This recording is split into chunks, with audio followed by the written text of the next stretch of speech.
This is Disclosure Now, a show where we expose the truths that are nefariously hidden from humanity. Today we are joined by Mario Mijares. Mario is a secret space program veteran who joins the Full Disclosure Now conference annually to interview different presenters. These interviews are available on his YouTube, where he discusses New Earth, crystalline consciousness, conspiracies, disclosure, and cosmic liberation for humanity. Welcome to another episode of Disclosure Now on a Sunday, a little unusual. We don't always do this, but Mario is a working man, and he's our very special guest today, and he's available on the weekend. So we have him here live and loud, ready to go. Very excited about this. He's at the conference every year. If you check out, it's linked in the description, his YouTube. He's got interviews of a lot of the presenters, I think most of them, over there. They're very professionally done, and they look really nice, and just a lot of great information over there. Also somebody who's very wise when it comes to astrology, so we're really excited to talk about that. But before we get into it, I'm going to hand the microphone to Brian here and just remind people that we have the conference coming up. And we know it's next year, but we have these early bird tickets, and just trying to keep it in people's consciousness and their psyche so that we can get as many people at this conference as possible. Thank you, Arkeem. Yeah, a lot of people were very much looking forward to next year. And in the wake of the weather warfare we saw with Hurricanes Helene and then Milton, we've rededicated ourselves to being back at the Serrata Beach Resort, which is absolutely lovely. It's right there at St. Pete Beach. So people are like, oh, Florida, it's so hot in July, but the conference site, the Serrata Resort, has air conditioning, which is great. Not a problem in there. In fact, bring your jacket for indoors. And then there's a beach right there as well. And exactly. This is my first time ever in Florida, and I'm from Wisconsin. And yeah, it was hot, but I honestly had a great time. And it's like you said, there's air conditioning. If you are outside, take a dip in the water. Like it's perfect in my opinion. And because it's in the summer, it's not totally clogged up with tourists, I'm sure it would be otherwise. So that's the benefit to that too. So definitely just always like to keep that in mind and keep plugging it on the show, because we're trying to make this the best year so far. We're trying to make it bigger and better every year, of course. But without further ado, welcome to the show, Mario Mijares. Did I say that right? Yeah. Mijares, you got it. Yeah. Welcome to the show. How are you doing today?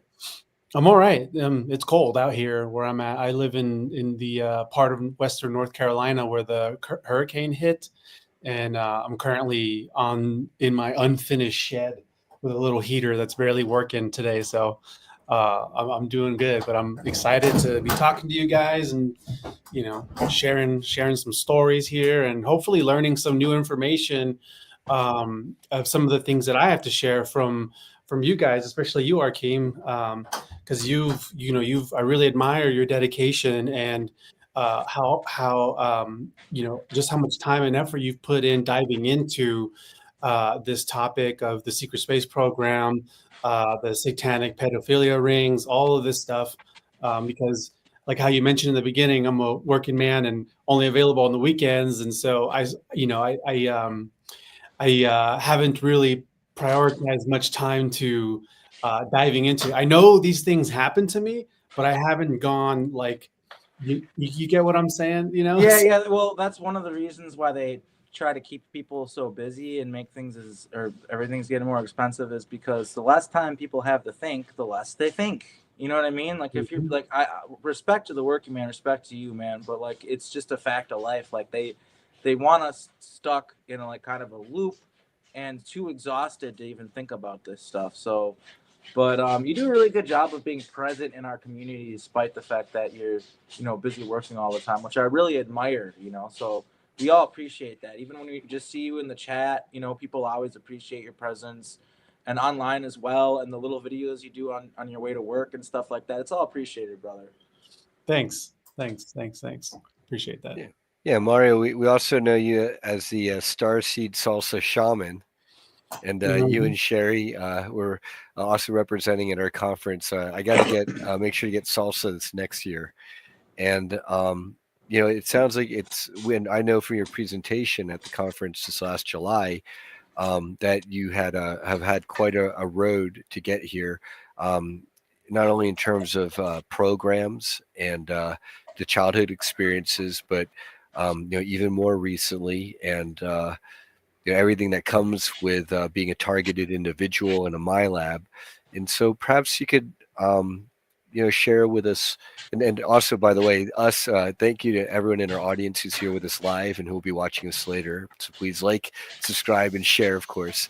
But Mario, how did you kind of get on to the path that brought you to our conference? And maybe you could talk about some of your earlier experiences.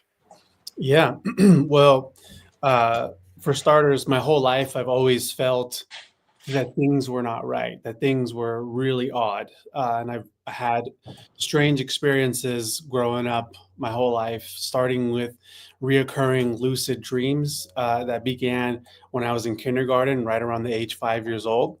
And certain vague memories that would just pop up at certain points of my life that I couldn't tell if they actually happened, but for some reason it was in my mind. And then there just came a point back in 2016 where I started experiencing some neurological issues, blurry vision, a symptom I call time lapse vertigo, which is my explanation for when I'm feeling like I'm really moving through a lot of different timelines and I'm kind of displaced in the here and now. Which, so a lot of Yeah, strange. Audrey talks about that. Audrey Walters, you're the second person I've heard mention it's some people call it portal sickness. Mm, Like, yeah, that's a real thing. So another just kind of collaborative testimony shining through. Just figured I would mm, highlight mm. that. Yeah. Well, in 2016, I had a stroke. I had a pretty intense, massive stroke on October 10th, 2016, which was a really painful experience. And a couple of years after that, in 2018, I was diagnosed with some brain tumors. One of them was on my pituitary gland, and it was hijacking my entire endocrine system. And then the journey to recovery from those brain tumors was met with a lot of targeting. Like, for example, I had to start seeing specialists, special doctors. And I would show up to big hospital in Oregon, St. Vincent Hospital, and I'd go to the reception saying, "I'm here to see this doctor." And they'll look up the information and they'll tell me, "Okay, yeah, take this elevator, go to that wing of the hospital, this floor, you'll find your doctor." And the moment I get off the elevator, fire alarms going off, everyone on that side of the hospital has to evacuate, only to be told that it was a false alarm. They don't know what happened. Then, then another time where I had to go see a neurosurgeon. I'm in the patient's office, and as I'm sitting there, that side of the hospital, only on that floor where my doctor is, the power goes out, and the power goes out for over an hour. So a lot of like, just when things like that keep on happening to you every single day, no matter what, you get to this point of like, okay, who is out to get me, and so during that time of dealing with the stroke and the brain tumors, for a majority of those times I was unemployed. So that was the first time in my life where I was sort of forced to be in one place at one time, because before these health issues started, I was always on the go, always on a bicycle, always hiking. Like, I could not sit still. I just always had massive amounts of energy that I needed to constantly be moving. So I'm starting to watch a bunch of random YouTube videos that are coming up on my algorithms. And the first, like for many in this community, some of the first videos I started to watch were of David Wilcock and Corey Good, and through that I discovered James Rink's Super Soldier Talk channel. So watching those videos, I felt a deep resonance to those things, especially a lot with Corey Good's testimonies, and I just kept on paying attention and kept on watching these interviews, these podcasts while going through the shit that I was going through. And eventually I think it was 2019, the summer of 2019, I made my way to the Dimensions of Disclosure conference that so many people were there. It was awesome. But I made my way there, and out of that event, I made contact with a super soldier veteran who I promised to never name their name. They are not active in this community anymore. But this person, I can say this person is part of the first waves of super soldiers born in the late 60s. And so this person started to remember when I was like a baby. So this person started remembering things from their experiences being in the programs when I was just, barely growing up. So they turned out they lived in Portland, Oregon. So we became really close friends, and I started to share what I had been going through in my life up until the point where our paths cross. And this individual started to help me put all of the major incidences in my life together and helped me see how they are not isolated events, because something intense would happen to me. I'd get beat up for a second, forget about it, move on until again and again and again. And it's almost like in my life, I could never progress past a certain point because something would interfere or sabotage or my own programming interfering in sabotage. And then, even throughout this whole time, I still had deep skepticism because, in all honesty, like any sane person who's coming across this stuff for the first time, this is the most craziest, absurd shit to even consider as possibly true. So, and I have certain protocols within my own mind to help me make sure I'm balanced and not going too deep into one section without being checked. Well, Mario, this begs a question then. You've mentioned that I believe it's a talented and gifted program. Yep. That's something that we might be able to hang our top hats on. You want to talk about that?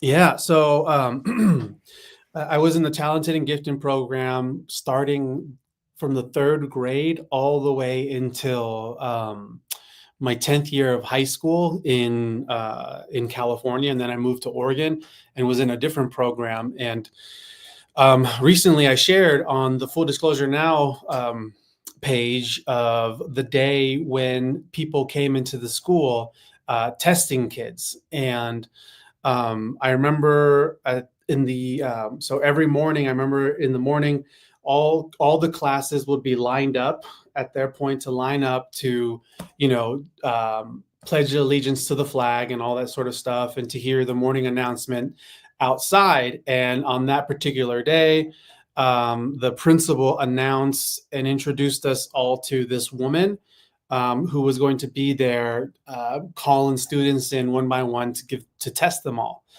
And I remember when I came in for my testing, she had headphones that looked a lot like the headphones you're wearing, but very different. And they were connected to like a cassette playing device that were a part of her briefcase. Let me ask you, was it a special hearing test where they played beeps and boops in your ear and they got lower and lower, and then you're just like raise your finger if and part of it was they were trying to, what they said is what you were, for me, like I remember that happening and the memory is really blurry.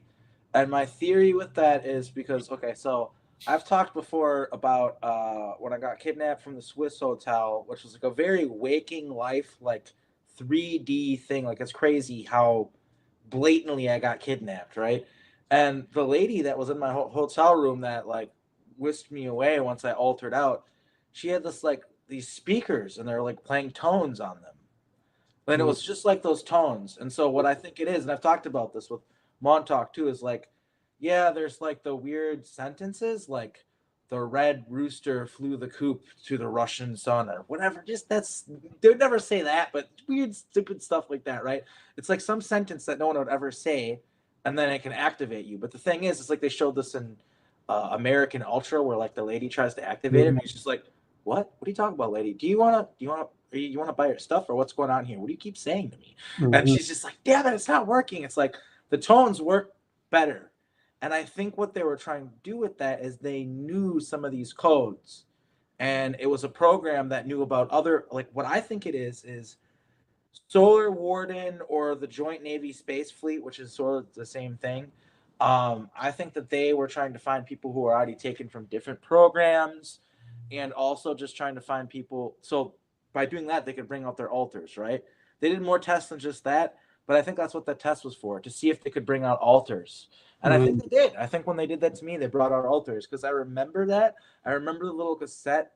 I remember being brought like in the headphones, and I remember being brought to like a weird room, and like yeah, and I that's kind of what I think it is. But I've also heard that that tone, that like they try to say like, okay, like it goes higher and higher and higher, and it gets to a point where you're not supposed to hear it. And I guess some people do hear it, and they're very interested in that. The people who are able to hear beyond the normal frequency, they're really interested in that, which might have to do with space combat and stuff like that, who knows.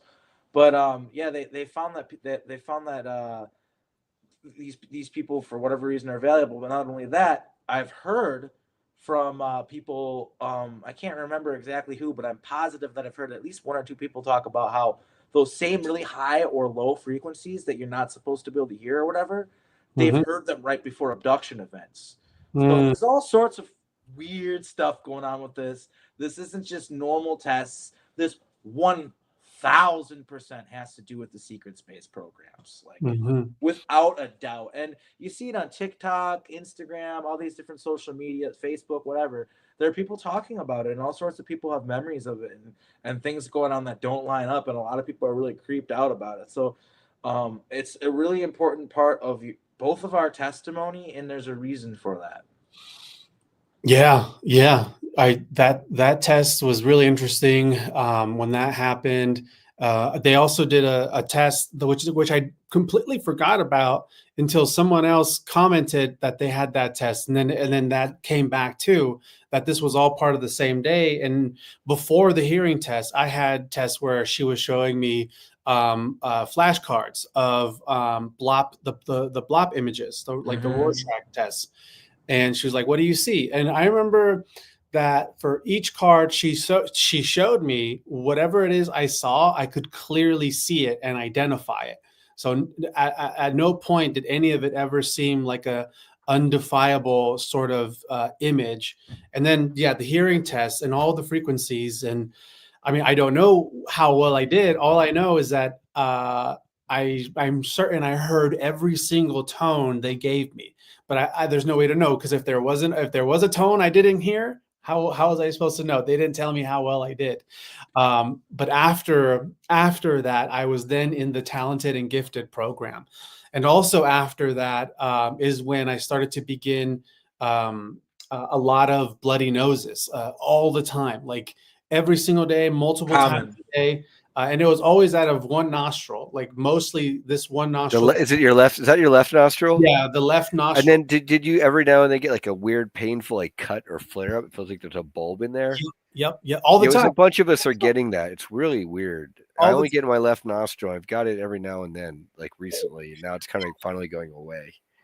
Oh, that's nice. Yeah, and it's my left nostril that makes my allergy very severe too, because the crevice going up, it's like it's if you were to put your fingers in here, this one would get the right nostril would get stuck up here, but this one could go way up there, you know. And I started to get a lot of bloody noses. I'd wake up at night with the bloody noses. Missing time in field trips, growing up in Los Angeles. So I had, these were things that I forgot were happening until over the last couple of years, where I started digging these things up. And memory of having missing time at the Getty Museum. Okay, You guys, know about that. the Getty Museum is infamous now, guys. Apparently, there's a huge dome under there with up to Occupy 10,000 the slaves. Getty. There's a guy Rambo named Kelly, yeah, who we really probably should interview Steve if we Rambo Kelly. can. Yeah, Yeah, he's Occupy the Getty. He's all about that. And kudos to him for that, because it is a real thing. Apparently, what it is it's not the only place that it has this, but they'll have like slave selling auctions underneath the Getty, and the so they'll have like little things where they like they can buy your consciousness and a sample to clone you, or they can buy a body or to whatever, and they can use you for stuff. And so that might have been what happened to you. There might be more stuff that happens there, but that's one thing I've heard of. And then just run of the mill SRA stuff, just Yeah. abuse, Mhm. Mhm. that kind of stuff. So Mhm. yeah. So then, Mario, I have to ask, and I know this don't sound like pleasant recalls or memories at all, but here you are nodding your head. Okay, you have recall of trips to the Getty. What Arkeem just said here. Do you have any recall or flashbacks, or do you get feelings or anything like that when you? Yeah. So so the memories there's no continuity within it. So there's gaps and spaces, and a lot of it is feeling. And so from that time at the Getty Museum, I was moving with my class, and the way it happens every time in these field trips when I end up having missing time is something catches my attention and I end up staring too hard into it, where I fall into a trance. And then when I come out of the trance, next thing I know, everyone else is gone and apparently minutes have rolled by. So at the Getty, I'm staring at some kind of art. I want to say it was a couch. Um, and then and then I had the missing time and I was separated from my class. I had to find them. What what I feel, suspect, and believe happened is they took me down underground, and they had me participate in satanic rituals, and things that I've learned, even also through understanding my natal birth chart in astrology. um, what I've learned that they used me a lot for in my young ages was for conjuring and for these ritual practices, because there's aspects within my capabilities of as an individual that can really open things up and summon. So like conjuring spirits, demons, Mhm, things like that. mhm, mhm. And so I have a dream memory of being kept in a cell underground, just this dirty, dark cell. And then there came a point where a man in a robe came to grab me, holding me by my hand, and brought me to another room underground that was like a big opening, tall ceilings. And then they brought me into the middle and cut my hand with a blade. And the moment they cut my hand with the blade, it was like I went into like this altered state, where I could feel That's a through. huge part of the rituals, is the cutting of the hand. Like Dude, satanic. I could feel from the blood the electricity of the spirits, being activated and coming in through the blood and coming in through me. So they would use me a lot for those sort of things. And also, what I've been discovering is seances, is that they would use me a lot to communicate with these spirits as well in very, very, very private circles with some top elite officials that lived there in Hollywood. Um, and so going back to the Getty, I'd have this trance out experience and then suddenly come to, look around, everyone is gone. I've been missing for minutes. But then the remainder of that time, for that whole day, I'm dealing with this side effect of being mind wiped. I'm dealing with this side effect of like my brain feeling Like you feel just confused and just like confused, can't hurt. focus on anything. Sort of ADHD, but wasn't ADHD, more Yeah, so like I was dealing with. my mom told me that like when I came forward about this stuff, she said that one of the things she said was that at some point in my life I had like a big change in my personality to where I just became like I could be alone for hours, wasn't social, and just dissociated hardcore basically. And that was one of the things that when I brought up all this stuff to my mom, who is pretty skeptical person, I would say, but also open-minded, a healthy amount. I kind of was hoping, because my dad schizophrenic and connected to this programs, and that's the reason why, right? He's a shaman. I was hoping that she would kind of help excuse everything and be like, you're crazy. But what she said is that it actually checked out, and that I had this change in personality, and Wow. yeah, and I think that that totally comes from exactly what you're talking about. You just kind of remember it almost like it's like coming out of like a haze. Like, I don't even know how to explain it. It's just like, Mm-hmm. yeah, like, something just happened, but there's nothing there. There's nothing. And you just feel just like confused. And you're a child, so like children are still figuring out so much stuff. Like, they're learning everything, so they don't know what happened. Like, you just think maybe it's normal, or maybe what happened. You know what I mean? Like, maybe this happens to everyone. You're a kid, you don't know. And if you try to bring it up an adult, you don't really know how to explain it. But yeah, I just know that feeling. I know what you're talking about. Yeah. And then Mario, you know, there's someone else in our community, our friend Olivia James, author of Gray Mouse, who's also testified through in that book and other a lot of her. She has a lot of very excellent detailed testimony. It's important about these programs.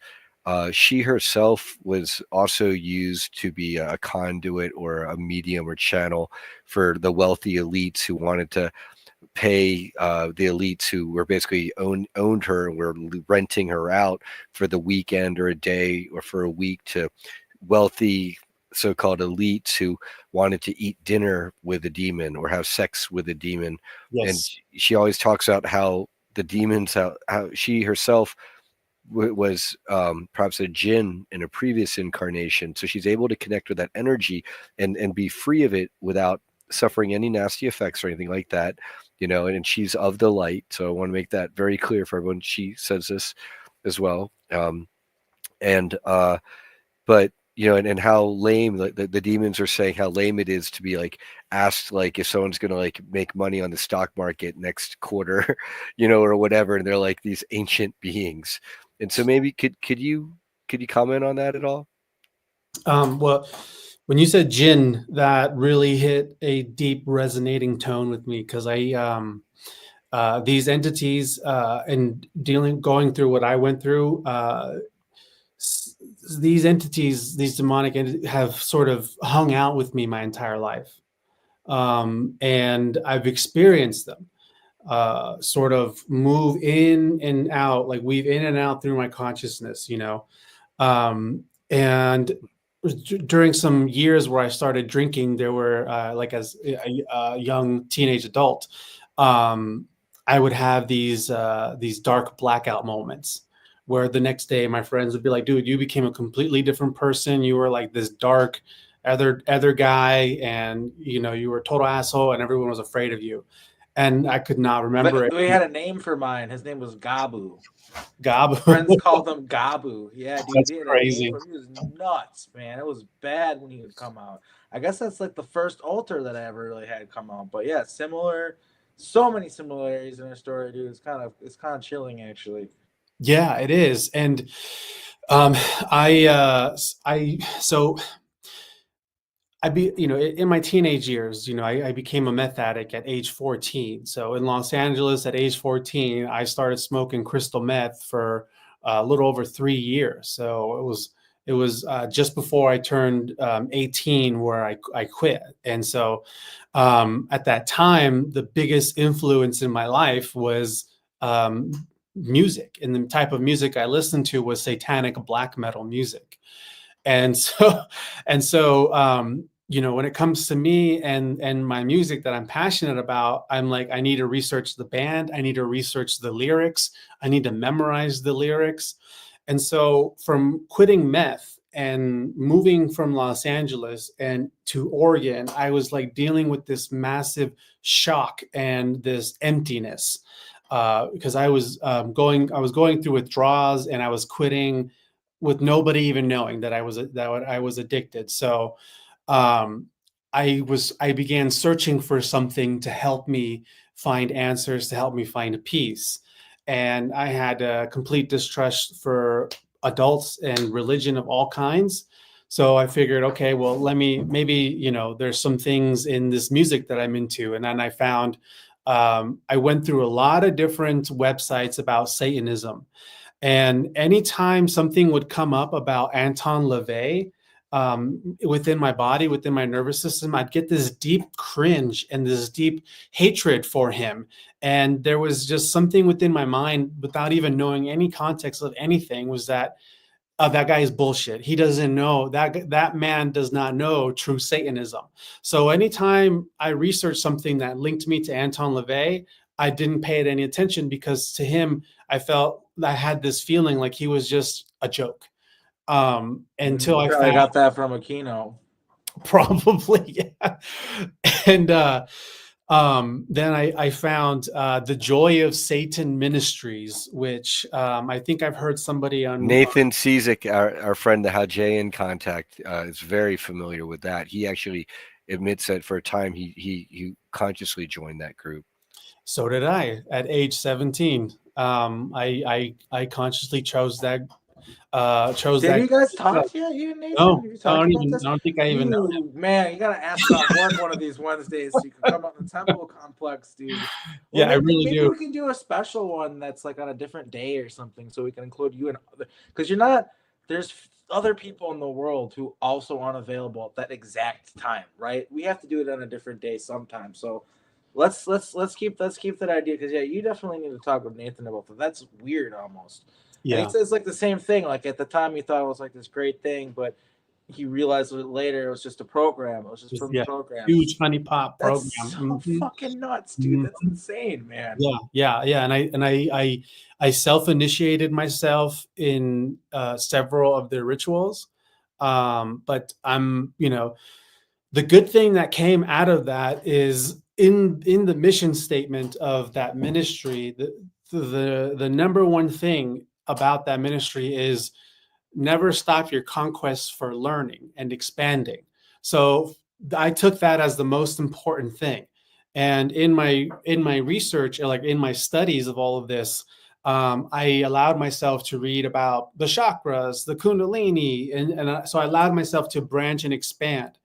And within ritual work, within magic work, whether light or dark, astrology is a huge component of it, being aligned with the stars and understanding the elements and all of that stuff. And so when I came across astrology, I had this deep connection to it, as if I already knew the language. And so, moving forward a little bit, so I was in that Joy of Satan ministry whole thing for like 5 years. And the year I consciously just revoked myself, the year I consciously said, you know what, I got it all wrong. All of this is wrong, was when my studies led me to practice Kabbalah. And I moved back to LA from Oregon at that time in 2012, and was studying Kabbalah with a rabbi from Israel. And in one of his lectures, these lectures were going on for weeks, and at some point things were clicking of what he was saying, of what unconditional love really is, and something clicked, and I realized, I had an awakening that, oh my gosh, my whole facade of this Satanist stuff is all wrong. I'm actually a deeply wounded child that is afraid of the world, and I have not done my healing. This is a facade. And so my consciousness moved from my ego mind into my heart, and I revoked all the satanic stuff.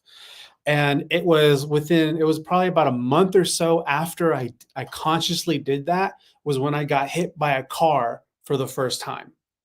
And then a few months after that, I got hit by a car for a second time. And then a couple of weeks after that, I got hit by a car 3 times. Like, I hit by cars 3 times within 1 year.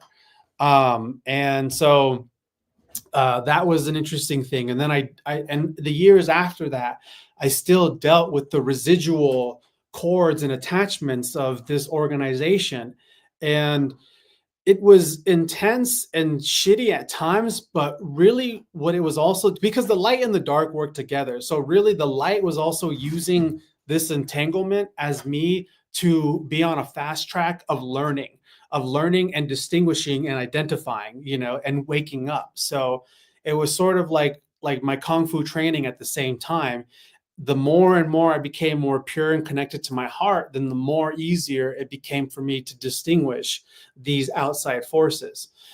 And all the way to the point where I came to identify a jinn that has sort of been following me this entire time. And I channeled the drawing of this jinn, which I could probably share with you if you guys wanted to see it. Yeah, we love it. Well, please, pull it up. And as you're speaking, you met this jinn, and how did that occur, and what was the experience? I will show you. So what happened was, it's a bit of a long story, but all right, you guys see the picture? Yep.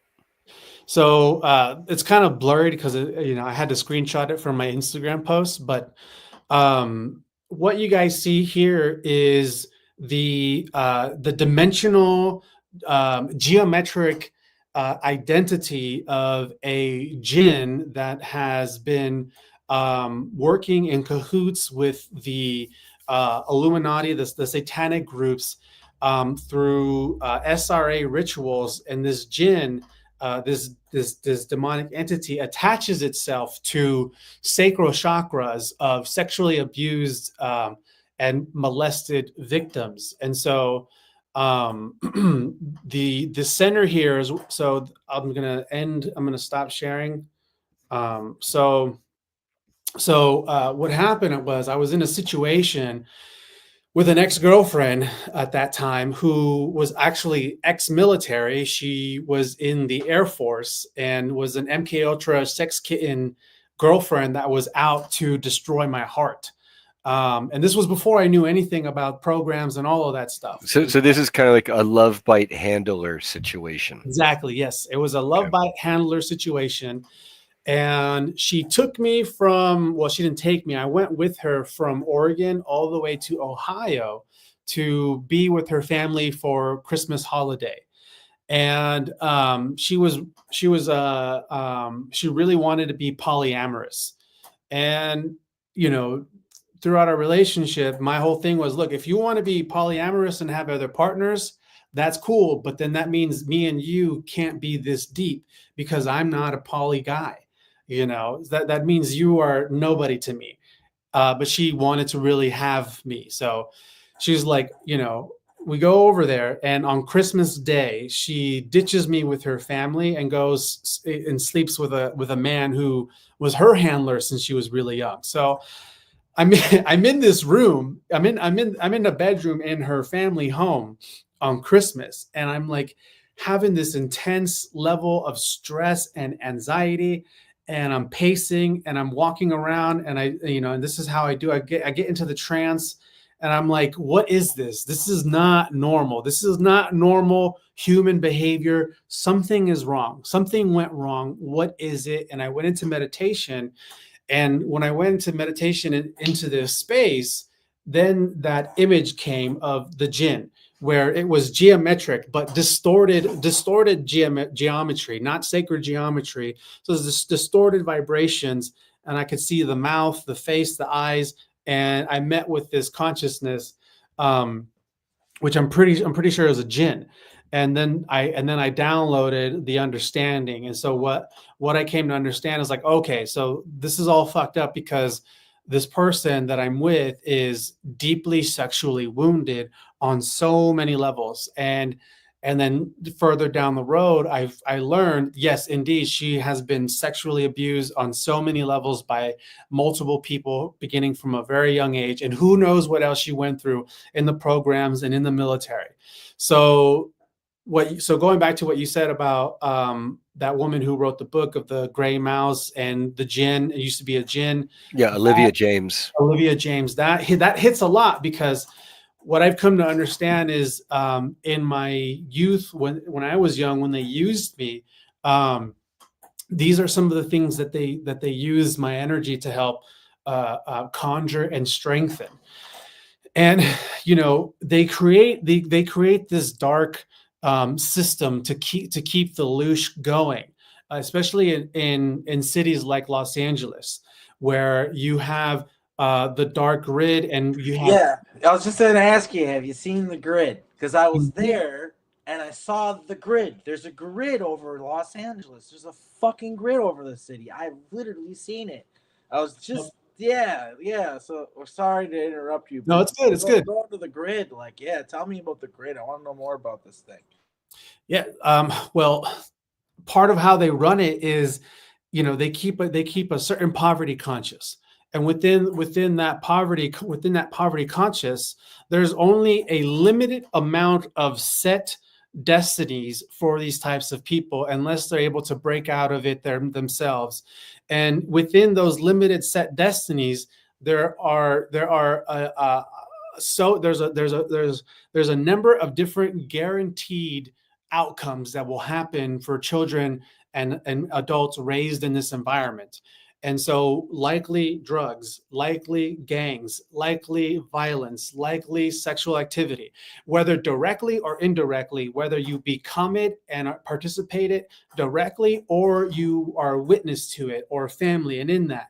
And so you have this dark grid where you have, the CIAs, they're running drugs, they're running crack out there, and they're creating this repeat pattern of a story of someone being so high on drugs, they end up opening themselves to be, hijacked by, a lower. Yeah. That's a big part of that cycle that people find themselves in. And then we can't ignore the Hollywood aspect, the celebrity aspect, the Laurel Canyon, all that stuff, and the manipulation of really humanity in general through that region, which I believe is just like a portal in itself. Like, I believe that there's a reason why they put Hollywood there. I think it's because the energy is powerful there. I mean, you can feel it when you're in Los Angeles. It's palpable. It's like you can feel why this is a place that quote unquote changed the world or whatever. But apparently surrounding Hollywood, at least, there's like 12 like demonic gargoyle statues in a large circle that says to surround Hollywood, and that's supposed to be part of the curse of Hollywood, apparently. Now argument sounds like he's seen the grids energetically, just like when we were at the conference. He saw positive grids with Yemi Janae of the Farside Institute. When you were there, are you getting visuals, or do you get a more energetic sense or feeling? No, I literally could see it in the sky, and it was like I couldn't just sit there and stare at it, but I saw it pretty well, like 2 or 3 times while I was there. I was like, this is crazy. It was like really crazy. It's like, holy whoa! When I saw it, it was very vivid. Like, I could see it. It was like, it looked like little honeycombs in the sky, like all connected, like a bunch of honeycombs. Wow. That's what it looked like. Did you see that as well, Mario? Or get a sense of that? I've seen it, but in a different way. I've seen it. So the way I can describe it is if I could see radio frequencies.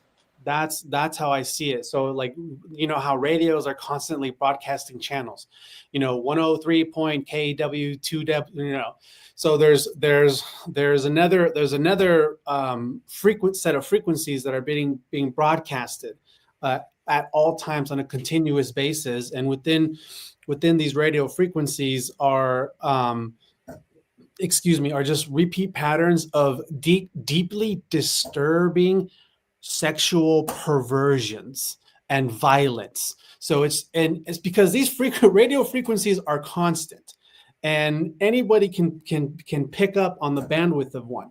And the weaker one's consciousness are, the weaker, the more wounded one is, and what they've experienced is those frequencies can hijack them. And so it sort of can seem like a demonic possession, but it's more so an active broadcast of So frequency. it's like a frequency fence of lower vibration thoughts or thought patterns, and then if you're susceptible to it, if you're tuned into that, then you might be wide open to that, and then it could be an outside influence. And that's very Montauk project, by the way.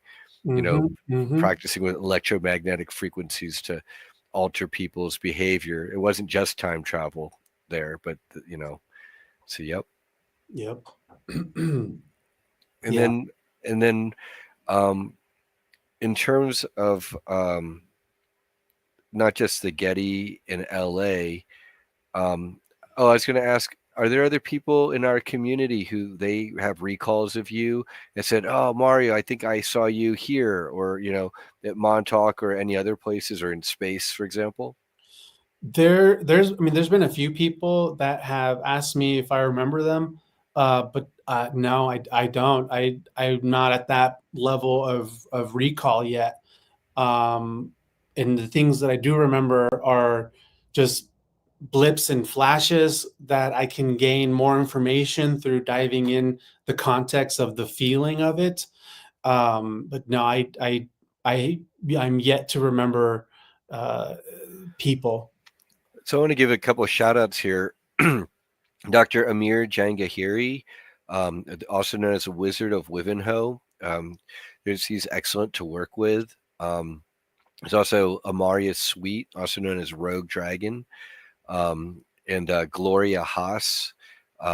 She and Amaria, both of them are very skilled remote viewers, among others in our community. But you know, this is something I recommend to people who are trying to get recall. You know, why not? If we got all these remote viewers, why not get 5 people to remote view you? Some can be blind, some can be a target that it's known. Hey, like with Gloria or Amaria, you know, they can consciously check in. I mean, they're literally military SSP level remote viewers. So Wow. why not use their abilities for our side to get our recalls, our memories, our testimonies, and take it to the other side, because that's what they don't want us to be revealing. Yeah, yeah. I'm actually friends with Amaria Sweet in on Facebook, so I'll reach out to her. Yeah. She's amazing. $55 for an hour session with her. Like Wow. it's like I tell her, Mario, you're not charging it enough. It's Yeah, wild. yeah, Yeah. yeah. Wow. Yeah. And then when people are asking you, do you remember them? Is the inference that they potentially remember you? I don't know. Yeah. Okay, just wondering. Yeah. I'm not sure. Yeah. Because it sounds like you've got definitely recall of the tag program and the field trips and Yeah. missing time You know and what? potential abuse. What I am just kind of thinking of. This might seem random, but I was thinking about what you're talking about, and I've been thinking about this a lot lately. Like I know, like Tupac was a Montauk guy, and I know that he's connected to like ancient Egypt. I think he was a pharaoh or something. He was important. I remember seeing him there, and know that he's part of the Montauk Project. And you know, one thing that I think goes along with this darkness grid that you're talking about. I mean, I love Tupac. Don't get me wrong. I love his music. Some of it's pretty positive and uplifting. But that song "Hit 'Em Up," like that song literally killed people, dude. Like that song Mhm. literally lit up the streets of Los Angeles and just got people going. And it just there's that when you talk about when I was talking about the grid, like that's like an energy grid. Maybe it's the same thing, maybe it's not. But it kind of looked like a net, honestly. But I think that's like a big part of it is just they literally have gotten caught. You know, Ice Cube is talking about this now publicly, and certain people, how they basically are injecting these violent thoughts, violent feelings, sexual stuff into the music. And I've talked about it too, like how they have crazy sexual satanic rituals that they do to put that energy into the music. We do have a question from the audience, and I'm gonna guess no because it sounds like your memory wasn't that great. But Susan has a did you see Mario? Did you see Stephen D. Kelly at the Getty? No, I'm not sure And who then that I don't is. even know who that is, to be honest with you. But I just Yeah. No, Stephen Kelly's the guy. He does a whole Occupy the Getty movement, and he also, AKA Steve Rambo Kelly, and oh, one of the things that okay. he's doing is amassing an army of psychic Jedi warriors to take on places of darkness like that, and so Oh, so we I want to support go. that. I want to go into that. This is. Do you mind if I talk about this, Mario? I know it's your interview, but I want to go into something that I remembered to tell Yeah, you. yeah, yeah. I got confirmation that this whole taking out these archonic forces, the Luciferians and stuff like that, this has been going on for so long, and Jessica Jones has reviewed the fact that I'm doing this in like all sorts of timelines and stuff like that, and I've got like confirmation from memories that like I can open portals to alternate realities, and I got I had an altar show me that I used to work with this woman who would teleport me in the portal after I opened it. So I'd open up a portal to somewhere, and what it is these oracles and time oracles can see you, and different people can remote view you and stuff like that and find you if you're trying to do all this stuff. Well, she would teleport me after us and the portal after we opened it to a different place. Then we'd walk through the portal and it'd create this like, what? Where are they? Where'd they go? Like it'd make us like, and I got confirmation that we use this method to just go in and just obliterate bases in multiple timelines, basically at the same time, like boom, boom, boom, boom, just hit them You know what that like sounds like? projects that were connected together.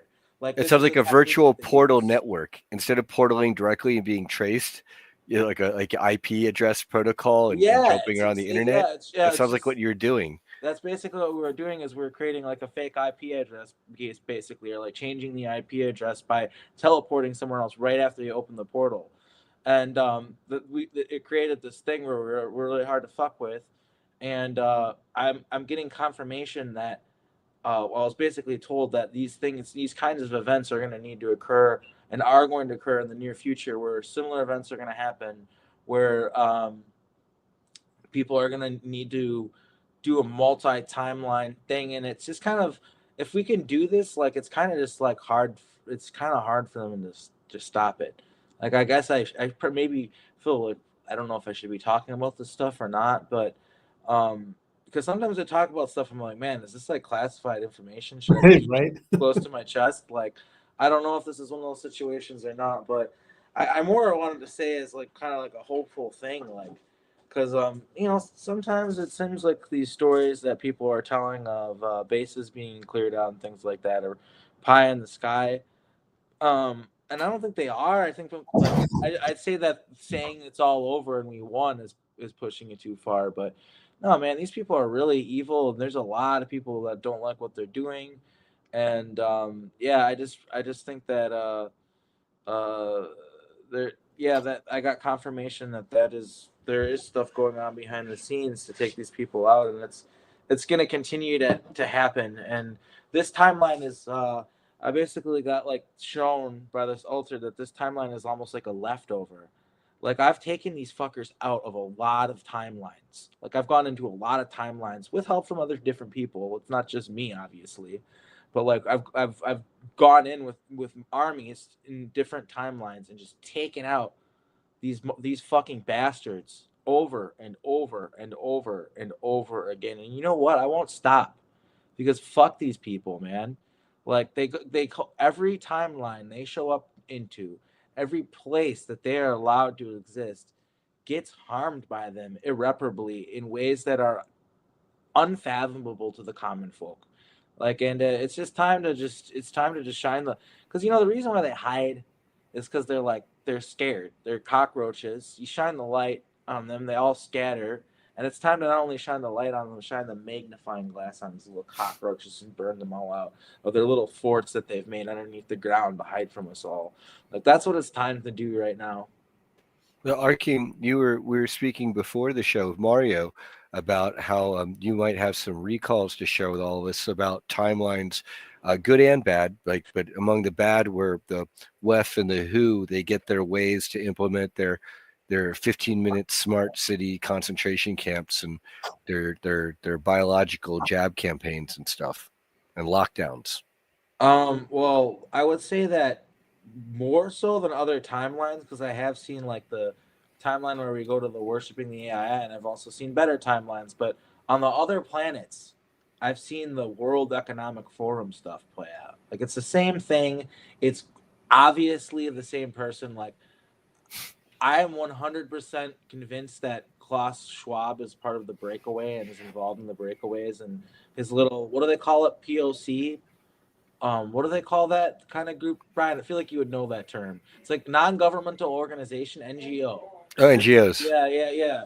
They're little NGOs that they create and stuff like that. Like, yeah, I feel like they're not just involved in Earth. Like, I feel like that's a playbook and agenda, and the "you will eat the crickets" like that. Like, I've seen like that powder I talk about eating on Centurion. I think it's made out of crickets. I think I even remember that. Like it's got cricket in it. It's like cricket paste powder stuff. It's also got like chemicals in it to where it turns into like a bread, but it's like it's like a flour like made out of crickets. And right now in Canada, they're like doing like like they're actually has the government subsidizing cricket farms. That's to put in the food. But they're That's cutting back. Guess what? They had to cut back from like like multiple shifts a day to like 4 a week, apparently, or something like that. Well, it's just another thing too that I mean, they probably do. No, I know they actually want to do that, but the thing is like even if they can't be successful, and because nobody wants that, and people are pushing back against it, so maybe it won't happen. But I'm sure they got some money laundering out of it. It's at least because like it's just you're looking at the fucking crazy amount of money they're spending on all this weird wild stuff like cricket farms and all this weird stuff like the help food security, whereas I'm all for that. We need food security, people need to be able to eat, but like cricket farms, like why don't you just put that money towards like I don't know, just giving people food, like helping people get food, or I don't understand. Well, they say it's more sustainable for the environment. I get it, but I personally think It's cheaper. It's I think it's cheaper. all bullshit. It's cheap. Whatever's cheapest. Because I've seen what it turns into. I've seen what it turns into on other worlds, where it turns into a steak being $100, $200, $300, and people still eat steak. It's just only the rich get to eat it, and they'll even have stuff like guys will fight over a cheeseburger. They'll fucking fight bloody in the face over a cheeseburger. I have seen this shit on planets where they control the food, and that's what they're trying to do here with the World Economic Forum, with we saw in the past 4 or 5 years, with all the stuff where our food security is just getting compromised, with factories exploding and regulations getting fucked with that are supposed that actually protect our food. But hopefully that all gets changed because people are talking about really important stuff now, like all the chemicals in our foods. It's a mainstream conversation now. But I'm getting distracted. Where am I? Well, Arky, we have a question. Talk too. I don't Oh yeah, but real quick, we do have a question from the audience. Do portals teleport you physically or move your consciousness to a different realm? Physically. Right. And then, but having said that, Jason, it seems that people like Chris Latour have recall of being put into the Montauk chair. They would be in their physical body. They would open a portal in front of them, but then they would go through the portal in their astral form. That's the thing too. Yeah, that's the thing too. I was listening to one of Alondra's interviews today on this this guy from Copenhagen, Denmark interviewed him. It was really interesting, but he talked about that, and now it's coming up again. Yeah, like astral. I guess they would send us there to different places in the astral, and then we'd have to occupy bodies. That's what Alondra was saying. So, but let's let Mario talk more. What more stuff we gotta get Mario to talk more? He's here with us. I just remembered something a moment ago when you were speaking, Rakeem. Brian, when you asked if I remembered anybody, if I ever had one of those experiences, I completely forgot. I had my first experience where I was like, where I was like, oh shit, think I remember you. And that was at the conference, and it was with Alondra. And that was my first time meeting Alondra. I didn't know anything about him before. I didn't realize he was also participating at the event. But our booths were kind of right next to each other, and we got to talk and got to know each other. And at some point during the conference, I remembered a dream that I had where somebody visited me, and we were in the programs together, and they had just broken free, and they came and visited me, and they just had like this crazy energy, and they were all over the place, and they were just kind of explaining to me. They were This individual in my dream was like, yeah, I had to break free, and don't you remember what they were doing to us? And they would put electrodes on my private parts, and they would put electrodes on my brain, and they would rewire my nervous system to to be hypersexual to the most unacceptable things, and blah blah. Like, he's just going on this rant, and then out of nowhere he goes, Shasta, I have to get to Mount Shasta, and then he leaves my dream space, and I wake up from the dream, and I'm like, that was weird. I had no idea who that person was. And then it came to me when I was listening to one of the presentations during the conference, and that dream came to me, and I was like, wait a minute. And I'm like, and I asked Alondra, I was like, what year did you move to Mount Shasta? And it was the same year I had that dream. And so I was like, I want to say it was you, bro, because it was a white dude with blonde hair that came into my dream. And he took a minute, and he's like, well, he's like, he's like, I'm not gonna immediately say it was me. And there's a lot of Happy. stories there's a lot of stories of me doing that. Like, there's even like Penny Bradley's neighbor was saying that some guy called himself a phoenix was showing up in her dreams and teaching her things and stuff. And Penny was like really fascinated by it, and she's like, "Well, check out this picture of this guy. Is it them?" Just curious, and it showed me. And this lady turned white as a ghost and said it was me. Wow. I'm just like, what? And I've gotten lots of stories of this. Apparently, I'm real busy doing stuff in the astral, and I think it's a Montauk thing, and it looks like Alondra and you as well. And I'm just kind of wondering now, maybe you're Montauk, or you don't have to be. The thing is these programs, everyone assumes like, okay, you're either at Montauk, and you're in these programs, or you weren't at Montauk and you weren't in these programs at all. And that's not true. Montauk is just one program, and honestly, it's an archaic one. There are a lot more programs that are like way more modern, and that would actually kind of be considered old hat to a lot of these organizations that are way more advanced than what Montauk was doing. So, but I digress. And now, for our audience, just so everyone knows, Alondra Markman, who also got to speak at our conference, he was on stage with you, Arkeem, to share your testimonies about your time at Montauk together. We know that he is a musician in the here and now, and in Montauk, he apparently was a composer who also had a lot of music stolen from him. Definitely, there are people who have recall of other people who have recall of Alondra there. I believe John Whitberg as well recalls him. And so, yeah, is there anything else you could tell us about Alondra, Arkeem, that might be relevant for Mario and our audience to know? Well, just that also, if you know him, there's a good chance that the satanic ritual abuse aspect of your story might be connected to his, because a big part of where he kind of brings it all home, and he's a bridge, I would call him a bridge, is you have the Annika Lucas people. You have people who have finally gotten there, and you've got like the Paranormal Files, great guy, I think his name's Colin, making all these documentaries about this global group network of Luciferians that are abusing children. And it's not like it's just one of the things where it's no longer hypothetical. And so now it's finally gotten to the point where the people who are questioning Annika Lucas, I'm not saying that they're not out there, but they're more few and far between.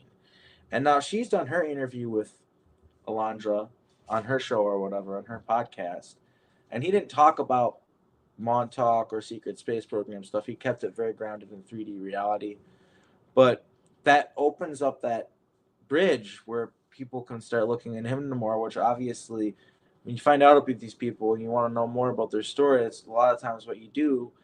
And I just think that, yeah, people, I'm hoping that a lot of these people who are out there who are finally like, wow, there's this global Luciferian cult connected to the CIA and stuff. Like, what the heck? This is wild. Connected to the military. All these people gotta approach the elephant in the room, the point that they're not reaching quite yet, which is the fact that this is all connected. Time travel, secret space programs, aliens, like it's all the same thing. It's all stuff they don't want you to know for reasons that don't benefit you and benefit them. That's like what it all is. You know what I mean? It's all the same thing. You know what I mean? So I don't know. Yep, they're keeping all the good stuff to themselves. Now, Mario, if you could tell us a bit about astrology and your work there, and how maybe the abilities that you've been taken for by the other side, how I'm you're interested in employing this. Like them. one thing, like I would like to know Mhm. about, with regards to your astrology is just like, and there a lot of different people are saying similar things, and I'm just kind of curious what you see in the cards for us for the next 4 years and things like that, and just like where you see the energy going. And yeah, that's a huge part of your story and who you are. Is you're very wise when it comes to that stuff. You're very well versed, Mario. Thank you. Yeah, I love talking about astrology. But before I talk about astrology, one other interesting thing I just want to share about, coming to terms of like what's happened is it was like about 4 years ago where I learned that my mom's best friend growing up in the house directly next door to our family home was a Rothschild. And so my mom's grew up with a Rothschild uh, young girl, and actually there were a few girls that grew up in that block that were all born within a few days apart from each other. And that Rothschild best friend of hers was either the day before or the day after my mom, and my mom was adopted too, so we don't know who her biological family is. And I remember when she was just telling me like, oh yeah, when so and so used to live here and the Rothschilds used to live there. I'm like, wait, did you just say the Rothschilds? She was like, yeah. And then I was like, okay, give me some names. What's going on? And then she's like, why are you so interested in this? And, I was like, you have no idea about anything, don't you? She's like, no, I don't know. So, so the way it was is that the Rothschild girl, her parents divorced, but the father, who's the Rothschild, bought that house for them for the mom and the girl. And so my mom grew up remembering that she would be picked up by a chauffeur in a fancy car with her and her best friend, and then being driven to places like Laurel Canyon, Santa Monica, and taken to these nice ranch homes, these big ranches, and would like spend the night there for a few nights, ride horses, and just like have a great time. And I would ask her questions like, what's the father's name? Do you remember how he looks like? And, so there are points in her memory that she cannot recall things at all. And then there was a woman that was there at the conference too, who came to my booth, who grew up in the same area, the same age as my mom, and had started to have memories of being with a bunch of little girls where they would be all dressed in these white gowns out there in the forest and whatnot. So, my involvement with this begins before I was even born, with the programs and being tracked, and with not even knowing who my mom's biological parents are. I mean, I have this suspicion that, she's a hybrid breeder, that sort of thing. So that's another thing I wanted to throw in there about, the validation of me suspecting of my involvements in all this stuff.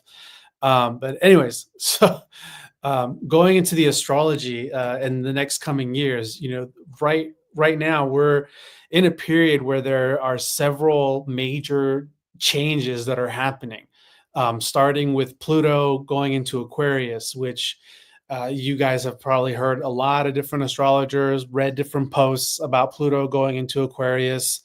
And why that's so significant is because, Pluto takes roughly 250 years to make a full rotation around the zodiac. So before Pluto was in Aquarius, Pluto was in Capricorn from 2008 till now. And 250 years ago, what happened in America? America became a sovereign country, became an independent country. It was July 4th, 1776, 250 some years ago, where the Constitution of Independence was signed, the Declaration. So that signing, that declaration is the official birthday of America, which means Pluto in the last couple of years has returned to the exact point, which is 27 degrees Capricorn, of where it was when America became a sovereign country. So in that one aspect of Pluto, we have been experiencing America going through its first Pluto return. And so this opens up a lot of karma to be processed, because the primary function of Pluto is death, rebirth, and transformation. The purpose of Pluto is to purify and reveal. And its methods of revealing is to destroy what is false, to destroy aspects that are false, and what is being kept hidden. So Pluto is about Pluto, in Greek mythology is Hades, Lord of the underworld. But in astrology, Lord of the underworld does not mean like Lord of hell or Lord of the demonic realms. By the underworld, it means your unconscious mind, the parts of you that you suppress, the shadow aspects about you that are there, but you rather choose to acknowledge they're not, because you like to consider yourself a good person, So Pluto reveals what is being kept hidden, what is impure, and all that stuff. So when Pluto returned to that point of Capricorn beginning in 2008, it began this long process to reveal the corruption within our governing structures and systems, because Capricorn in astrology represents a number of different things, but it represents government, authority, corporations, military. It represents all things of structure, legacy, authority. And as citizens of the world, we have given power to many different groups and organization to create systems that govern us. So the CDC, the United Nations, all of these groups fall under the domain of Capricorn, because they are a system, they are an organization, and they have authority, or they have an illusion of authority that through back doors we consent to giving them. So Pluto returning into Capricorn started this long process of people waking up to see the corruption within all of these governing powers, which began with the recession and the housing market crashing and people losing their business. This was the awakening for a lot of people, because they believed in the system. They did everything right. They paid their taxes. They went to school. They did everything by the book. And now they learned that it's all rigged and nothing matters, and it changed people's lives. And so from 2008, we have been in this steady progression of the governing powers around the world revealing themselves, and also people going through their own journeys and seeing that it's all a fucking lie. So the last few years have been very intense, because when the declaration was signed, Pluto was at 27 degrees Capricorn. So we had to go from 0 degrees Capricorn all the way to 27 to reach that climatic event of all of this exposure happening.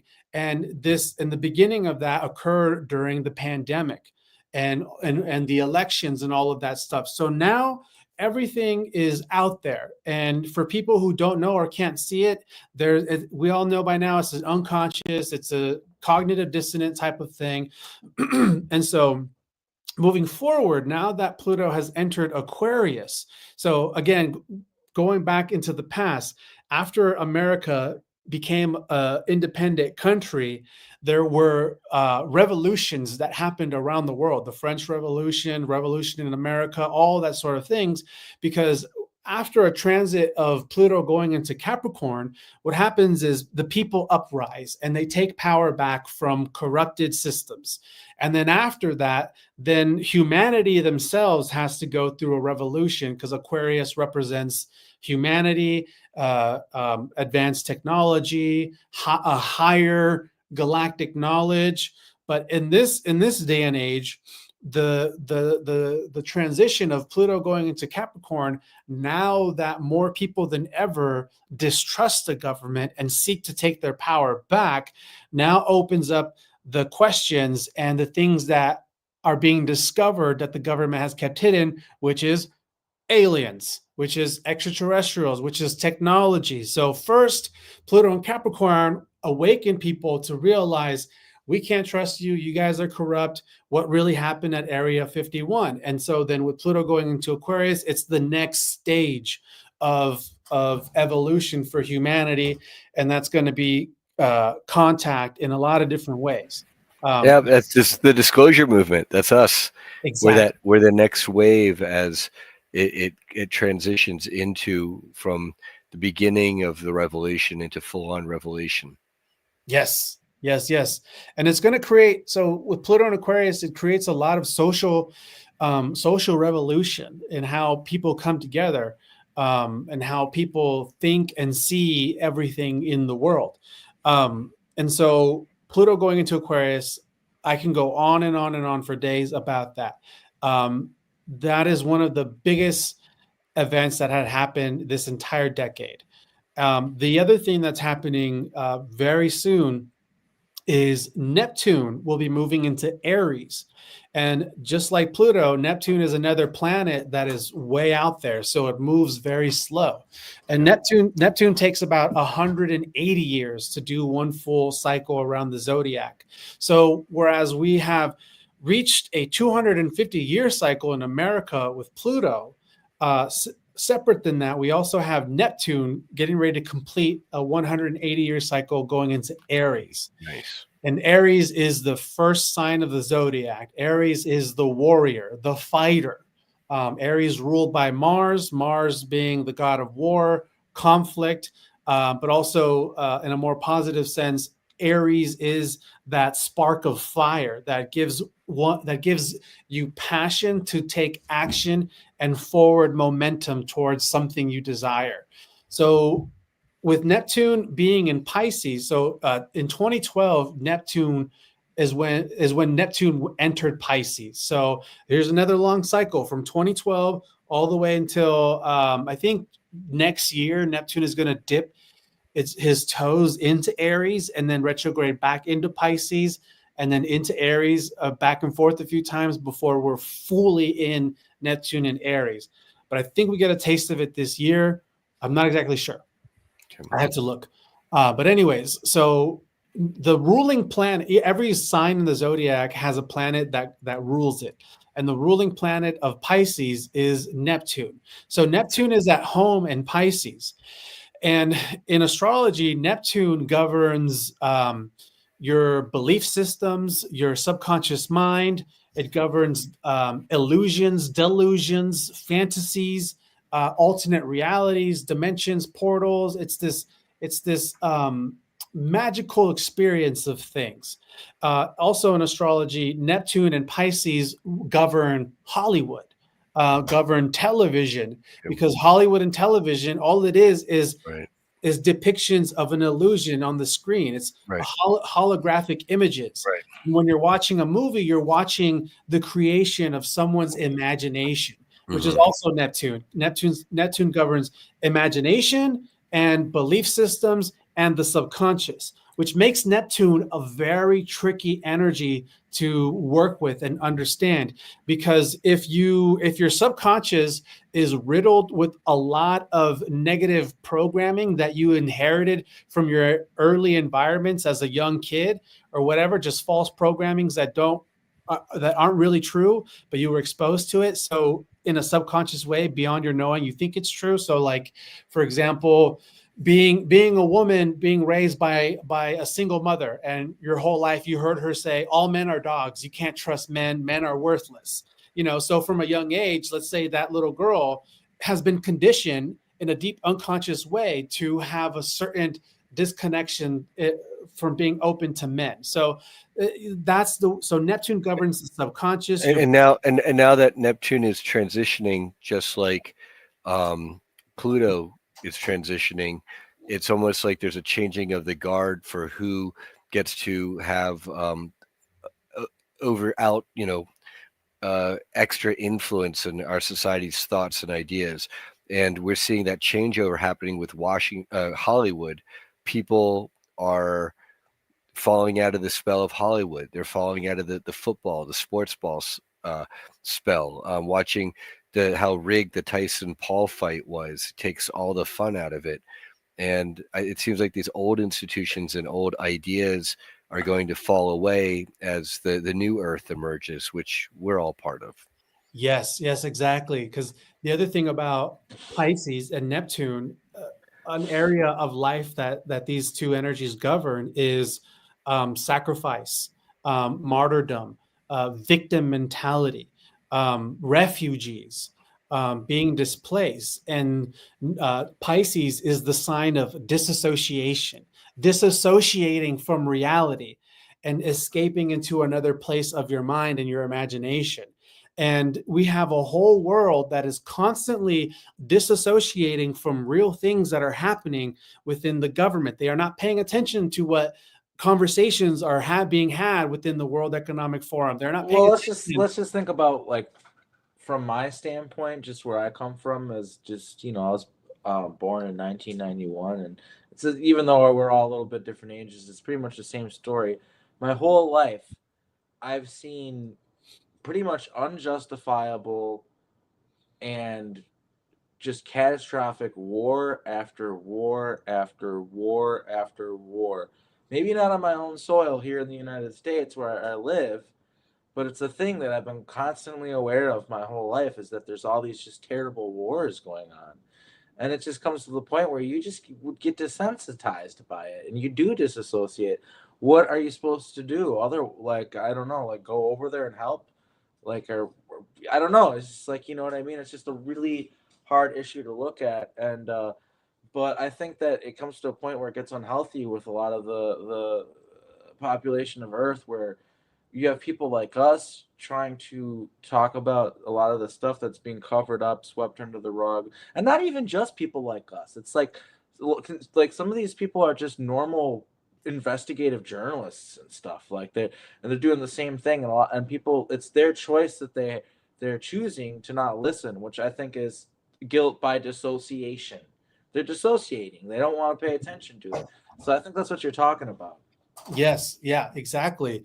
And there's another interesting component about Neptune getting ready to end his cycle in Pisces, and that's Saturn is going to cross over into Aries with Neptune, which is a very, very rare event. The fact that both Saturn and Aries are going to start a whole new zodiac cycle together in Aries. And so Aries is the 0 point. It's the beginning. And at the same time, we're entering into the age of Aquarius for everything. So it's almost like the Earth and the solar system were like the second hand of a cosmic clock, and we're finally coming around. Yeah. Bless you. Yeah. And, the thing about like the disassociating and all of that stuff, it's normal for all of us. Even I do it, it's like with the hurricane that just hit, I know that this was, a modified weather manipulation event, but then there's still parts of me that are so burdened by the shared collective grief of what happened here, and I'm still living here. But then I disassociate it to a degree from it still, and continue on with my day-to-day life, forgetting that this has happened and still happening. And one of the things that I do when I'm giving presentations about astrology is at some point I'll ask everybody, 9/11, inside job, yes or no, raise your hand. And a lot of people raise their hands, and I'll proceed with saying, many years ago, if I would have said that, probably nobody would raise their hand, and I would be fucking beat up because, let me guess, your brother is in the army, your brother died in Afghanistan, or so and so, and I'm a piece of shit for even doing that because, you know, whatever. But here we are today where I can say that and everybody's going to raise their hands. So if 9/11 was an inside job and we're all agreeing to that, what does that mean? What does that mean for everybody that died? What does that mean for everybody that enlisted? We have all been affected by that. Well, it's all one ritual. way or You know another. about astrology, right? So, what do you know about the fact that a lot of these battles and a lot of these wars start and end on certain dates that all have to do with astrology and all have to do with sacrificial rituals and stuff like that? Do you know Apparently, anything about that, Mario? can I ask you this, Mario, on that thought? Is Yeshua's birthday 9/11, and that's what I've been told is the evil ones. They intentionally do evil stuff on 9/11 like that to kind of taint the actual birth date of Yeshua. Wow. That's the first time I've heard that. That's crazy. Shit. Wow. Yeah, because then it lines up with like when he was born towards like the end of like harvest season, and then now it's getting colder, and after he's born, the wise men are coming to see him in the manger, and they were from like the Middle East and Asia and like Egypt. Which I've also heard they're like basically looking for like the new Dalai Lama, and Jesus was an ascended master, and this was not the first time that this has happened. And so yeah, like, because you know, people know about that with the llamas, how like they send these guys out and they find them. That's what a lot of people say are the shepherds were, that. So that's also an interesting thing. Mm-hmm. Yeah. Well, so Saturn, you know, is so in astrology, Saturn, you know, is Malak, right? Saturn is what these the Saturnian Satanian energy. Yes. And in astrology, Saturn governs the world. So Saturn governs the sign Capricorn. And in the tarot deck, the devil card is Capricorn. And so, you know, Saturn, the devil card, Capricorn. Saturn is a very intense sign, a planet known as Lord of Karma, Father Time, the Grim Reaper. So Pisces is the last sign of the zodiac, and Pisces represents deep spiritual completion and endings. And so every 30 years, when Saturn is completing a zodiacal cycle, it's a period where the global elites that govern things are planning to initiate their New World Order agenda. This next stage of New World Order agenda. Saturn is getting ready to complete a cycle, and we're gonna get ready to start a new one. So the last cycle was between 1995, 1996, and we are returning to this Pluto cycle. This Saturn and Pisces cycle. What's different this time about Saturn and Pisces is Saturn is going to end his cycle in Pisces with Neptune. And together, Saturn and Neptune are going to cross into Aries. So this whole period with Neptune being in Pisces, and it's done a number of things. One of the things that I call it is the mini age of deception, where it's very easy to be deceived and fall into these traps. And the other thing about it is that it's been accelerating people's synchronistic experiences with the divine. From 2012 until now, it's been evolving the spiritual divine connection within people to have, you know, synchronicities and to be able to notice them more often. And with Saturn catching up to Neptune, what Saturn is doing is it's wanting people to take full responsibility of themselves, and especially what they believe in. And this is what we're seeing playing out in society. Exactly. Whether it's the exposure of the celebrities and people re-examining that, it's the people who rolled up their sleeves and they're re-examining that. It's the people who are figuring out that chemtrails and weather warfare is a thing. And holy cow, it is so well documented. It's kind of hard to deny it these days. It's like a changing of the guard, a changing of the ideas. And on a higher timeline, the ideas and the new earth is coming in. Whereas on a lower timeline, it might have been these manifestations of like the WEF and the WHO that Yes. unfortunately Archeem has gotten to see play out in other Yes. times and places. If Neptune wasn't in the mix with Saturn, then I think we'd be going in the much darker timeline. But because Neptune is there and Neptune governs belief systems, It's like a refreshing. It's opening up this container for humanity to go through their cleansing at the same time. And the more of a critical mass of people we can have go through their awakening and their cleansing and their connection and surrendering to this higher force and this calling, while both Saturn and Neptune start going into Aries together, is going to initiate the divine spiritual warrior. It's going to initiate individuals, because Aries represents individuality. It's going to represent individuals that have done their work over the last several years, their shadow work, their healing, to be fully strengthened within themselves in stepping forward in this life as their self-initiated warrior self, to take more action. You're firing me up, Mario. Because while it's in Pisces, because Pisces is the dreamer. Pisces is the sleeping dreamer. So right now, a lot of us are really active in this slowed down, dreaming, alternate mind space of synchronicities and visions and downloads. But once it goes into Aries, the veil or whatever, concept of that time lapse of needing it to experience etherically first before it happens, it's going to be far more instantaneous.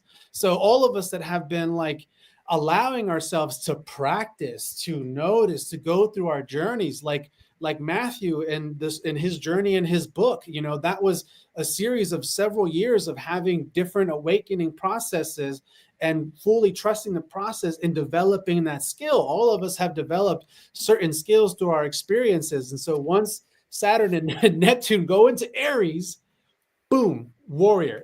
Then and that book is Remember Your Mission by Matthew Mornian. It's a great book. Yep. Now, I got to ask you here. So it sounds like there's obviously clearly a spiritual awakening. With that comes a psychic awakening. And also there's a changing of the guard in terms of the Luciferians. They're losing their grip and controlling our mental societal zeitgeist space. But let's talk about money. Does this, in the stars or the planets, if you will, are things aligning for maybe hopefully prosperity, or what are we looking at in from a more material perspective? Yeah, that's the next thing I was going to say too. So we talked about Pluto creating the social revolution and building the bridges for ET contact, and we talked about Neptune and Saturn. The other great planetary shift that's happening is Uranus. So since 2018, Uranus has been in Taurus, and Uranus is still in Taurus. And in 2026, Uranus will go into Gemini. So Taurus, the last time Uranus was in Taurus was when we went through the Great Depression, right at the tail end of World War II and all of that. We went to the Great Depression. In astrology, Taurus represents value, things of value. And in the society, the biggest things we value are money and food, because this is what the economy, this is what makes things go around is physical things of value. And so since 2018 till now, we have been seeing massive fluctuations of money, of food, of earth, because so Taurus represents food, money, art, music, the planet Earth itself, the soil, and Uranus. So Uranus is the planet that governs all things random, sudden, and unforeseeable and unpredictable. Uranus is like lightning, and you can't predict lightning, and its pattern is going to be erratic. The reason why Uranus is unpredictable and sporadic is because Uranus is this high this high intelligent voltage energy that needs to destroy the status quo, that needs to eradicate the unconscious train of keeping things the same, of keeping tradition the same. So Uranus is this rebellious energy that needs to shock the system, which creates restlessness and instability in order for ingenuity to occur. And so since Uranus has been in Taurus, we have been, like how you mentioned, Arkeem, we have been seeing a lot of changes in our food. So the other thing about Uranus is Uranus governs the sign Aquarius, and both Uranus and Aquarius are genius energies that connect their consciousness to solar systems that are beyond here. They are the alien of the zodiac. And is Uranus now transiting from Taurus into another sign now as well? You said 2026? Soon, yeah. In 2026, 2027, that's when Uranus is going to leave Taurus and go into Gemini. Gemini. So and then because it almost sounds like that Uranian energy in Taurus, it's like been the other side taking us the wrong way, and we've been kind of plodding through that energy. And then now as we go into like 26, 27, which lines up with perhaps political and economic shifts, what's Gemini energy look like? Sorry. No, it's fine. So Uranus is like quantum computers, technology. And since Uranus has been in Taurus, we have been seeing a revolution in technology having an affair with the way our food is produced, manufactured, and then also cryptocurrency has really boomed. This whole decentralized, revolutionary concept of money and banking. So Uranus has brought this revolution within food and money, and also all of the massive natural disasters, right? So when Uranus goes into Gemini, as you were asking, Gemini represents truth, which Donald Trump is a Gemini. So Gemini represents truth of information. Gemini is represented by the two twins, one in the heavens, one in the earth. And the way that they work is being in constant communication with one another, going through different rabbit holes and avenues of information to discover what the truth is. So it's about thoughts and realms. And so by the time Uranus goes into Gemini, Neptune and Saturn will already be in Aries. So people will be less in this alternate dream space and more awake into action. Pluto will already be in Aquarius, which means the social revolution will be very, very strong. And when Uranus goes into Gemini, that is when, so I don't really mean it when I say it, but that is when the Civil War really begins, is when Uranus goes into Gemini. Because when Uranus goes into Gemini, there's no stopping the truth. There's no censoring the truth. There's the truth, because Uranus represents unpredictable energy. So that means information is going to be released all over the place and there's no containing it.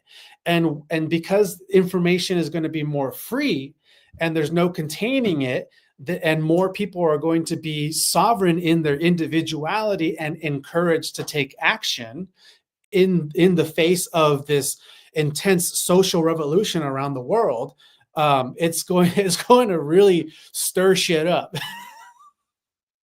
And then because many of us, I feel like I'm speaking for everyone in our community, we feel very drained and pretty much at the end of our ropes economically. And it's like, surprise, we made it this far with however much, debt or lack, or, it's like, even me, it's like I've been burning through a lot, and I've got with more stuff and responsibilities, I've got more output. And then I feel, like drained like everybody else. So with these changing of the guard energies and things opening up for the better, does that then also translate to material gains and people having an easier time paying the bills, feeding the family, getting the care? Yeah, the way I see it is that things are going to continue to be in a split, because there are going to be a lot of folks that are there's going to be a lot of different phases of people trying to catch a boat ride, the ferry ride across the. Is that like a Gemini energy too, where it's kind of like an either or, an on or off thing?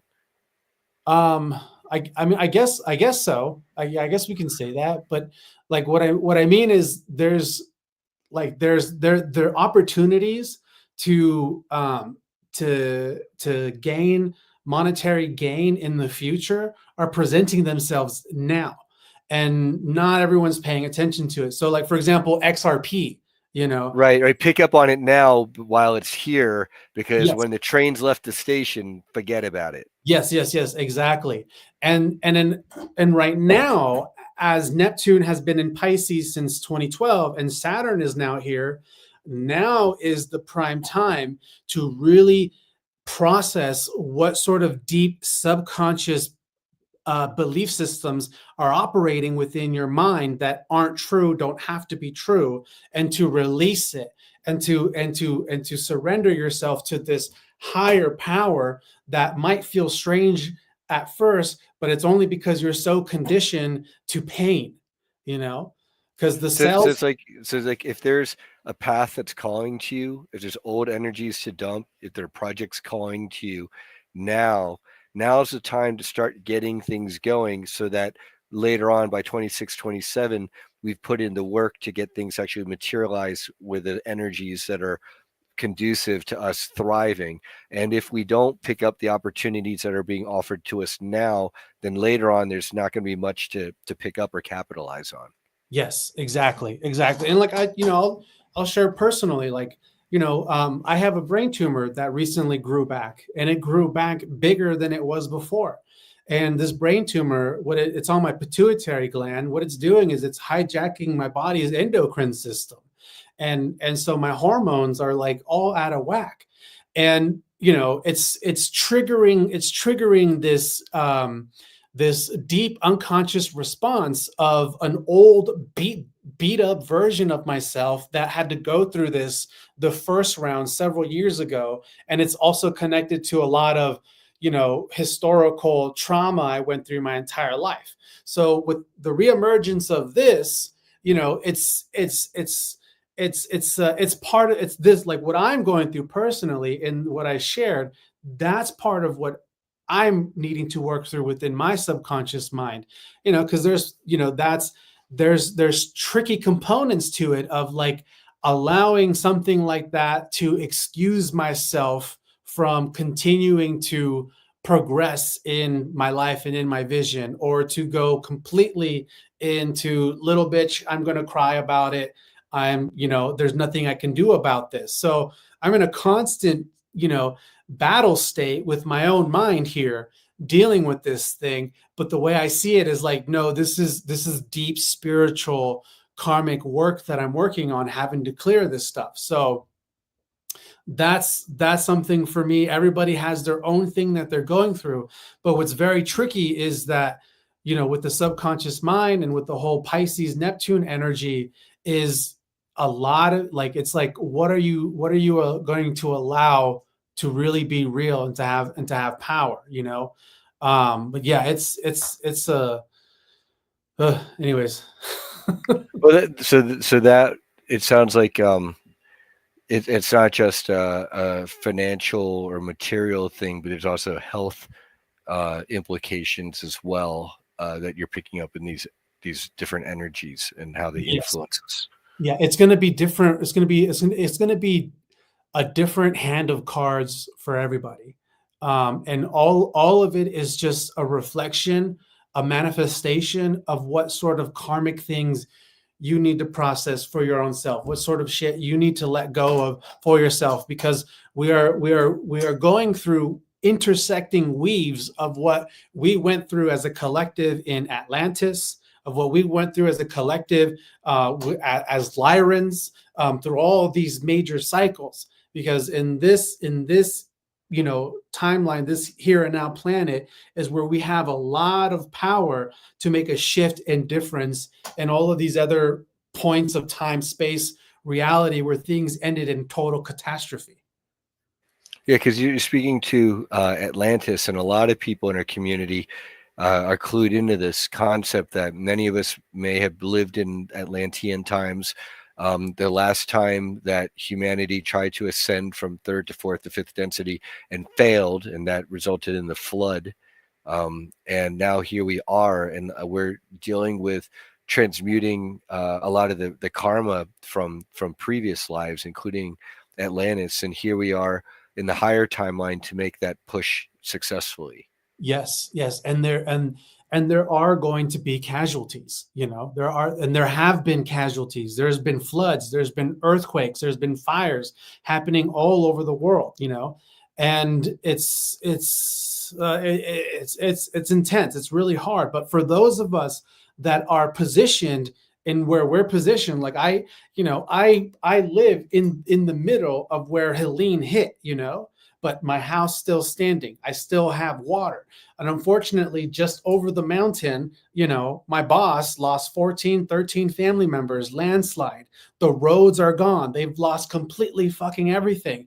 And I don't want to say like, I'm more blessed than they're blessed or whatever. Like, I don't mean that at all. It's just like people, there are certain destinies that people are going to experience. And I don't know anything about those people. Maybe they all got jabbed, and on a soul level, they've already consented to take a quick exit out. Yeah, contractually, right, on a higher plane, perhaps. On a higher plane, yes, not on a negative one, like their soul's been harvested because or whatever, but more so like, hey, this event's going to happen.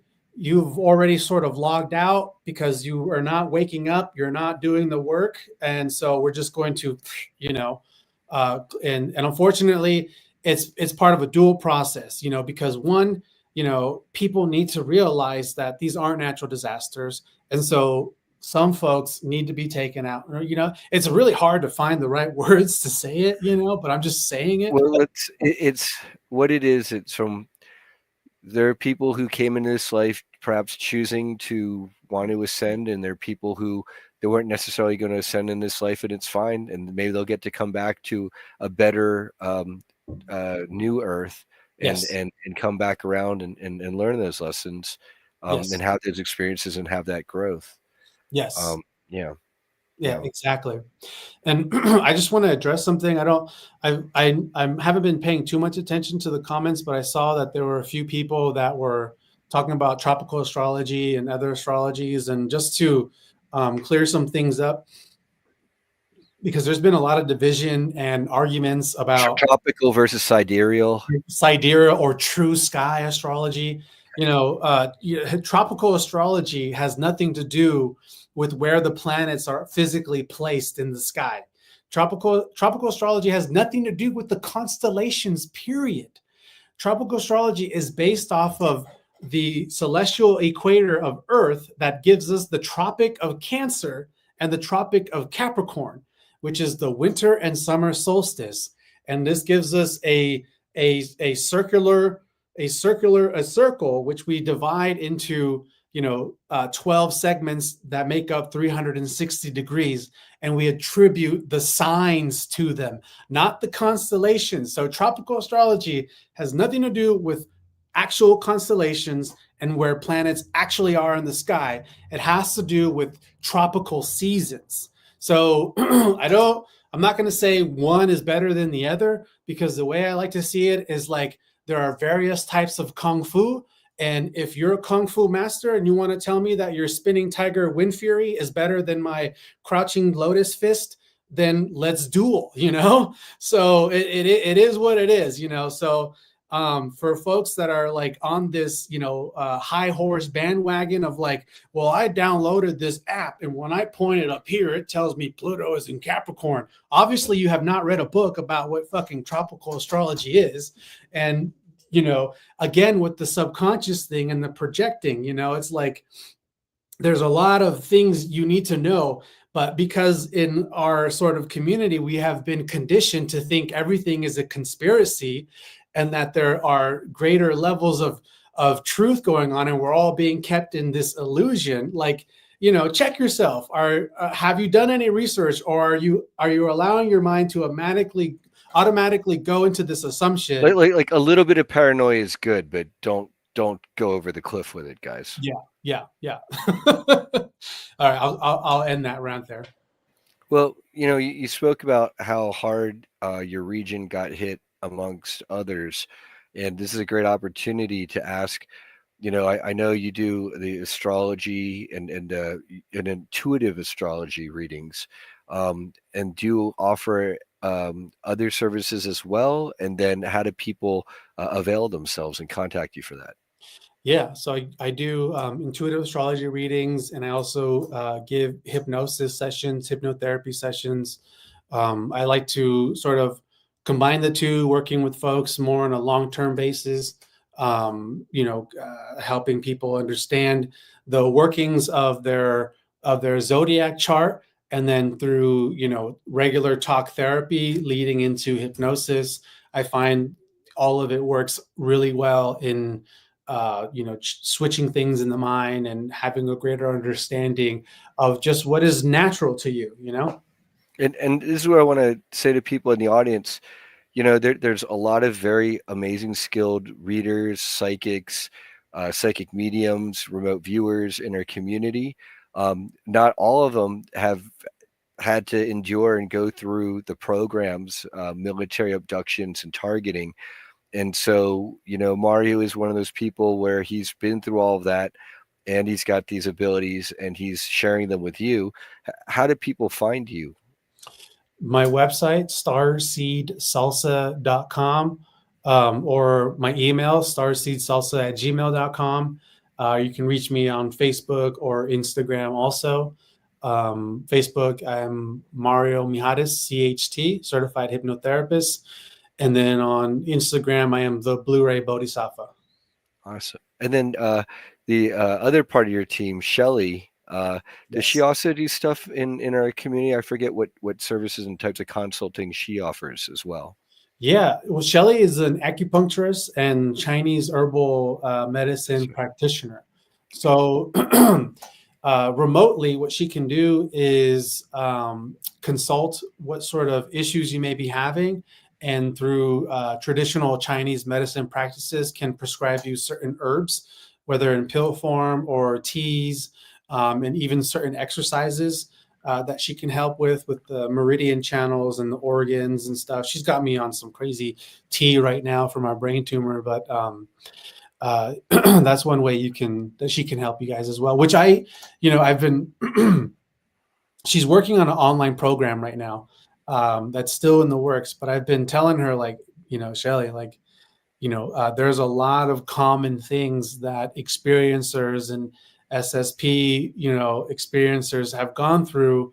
You can really dive in on some research and figure out, what are the common threads and how to treat some of the fucking things we've been through. Yeah, she's gonna come around that. Well, I was going to ask, do you guys ship your salsa, and then do you take kind of like a nutraceutical approach and add? I mean, I love to not only get your salsa, but to have like a special upweaved herbal, like infused batch of starseed salsa. That's all on your the salsa itself. Do you also sell that on your website? Yeah, you can order through my website. Currently out of stock. I think I might have 1 or 2 jars left. I'm going to share my screen. I got to check this out because. Yeah. So what's your website? Starseedsalsa.com. Yeah. Awesome. I ship Taste it. the salsa. Oh, there we go. Everywhere. Yeah. Okay, buy jars of salsa. Yes, and then in the world. Made with cosmic love-based intention, this health-promoting salsa explodes with flavor. Starseed salsa differs in that it bridges the flavor profile of Latin American salsa with spices and supplements traditionally found in Eastern Ayurvedic medicine and health practices. All recipes are made with high-quality, real salt that deliver vital minerals, electrolytes to the body, and a unique blend of adaptogenic mushrooms such as chaga, lion's mane, etc. to good health. That sounds great. Yeah. Oh, it's sold out. Okay, you got to make another batch. Yes, I do. I really Okay. do. Yeah, yeah. It's loaded with reishi, chaga, shiitake, Mm, cordyceps, lion's mane. Yeah, it's that fucking sounds good. really good. Yeah, Yeah.